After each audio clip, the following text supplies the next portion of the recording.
In the era of Islamic conquest in the city of Tustar, the companions of the Prophet discovered something astonishing. The body of a prophet who had passed away hundreds of years earlier, yet it remained completely intact, without the slightest sign of decay. When the Muslim army, led by the companion Abu Musa al-Ash'ari, conquered Tustar, they found a coffin. Inside lay the body of a man with a long nose.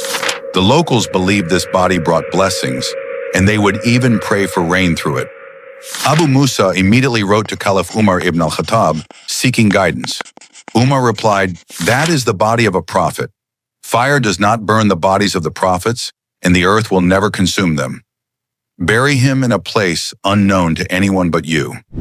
To conceal the grave, the companions took extraordinary measures.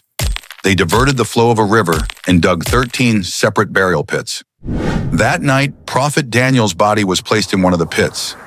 Then all were leveled to the ground so no one could ever find his exact resting place. This was the wisdom of the companions, protecting the people from temptation and shirk. They knew that if the prophet's grave became known, it might lead people into dangerous veneration.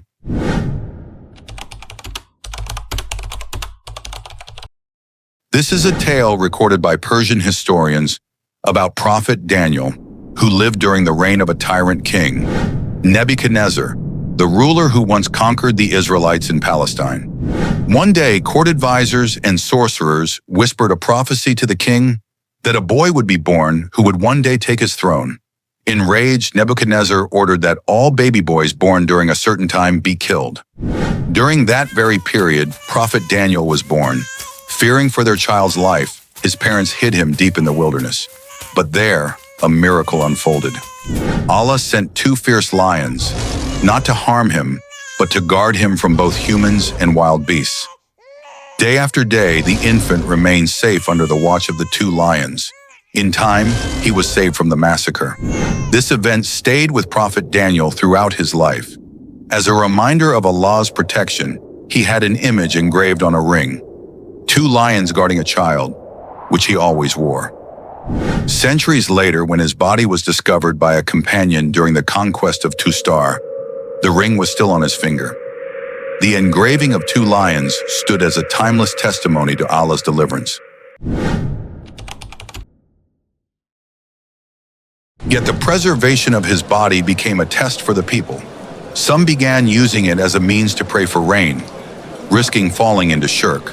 The companions, following the guidance of Umar ibn al-Khattab, buried Prophet Daniel in one of the 13 graves they dug, ensuring no one would be able to venerate it. The lesson was clear.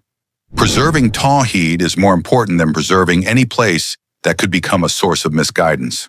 Prophet Daniel also brought glad tidings to the Israelites about the coming of Prophet Jesus, bearer of the gospel, and Prophet Muhammad, bearer of the Quran, as the final completion of faith.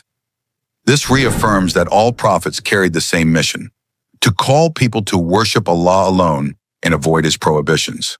The wisdom is undeniable.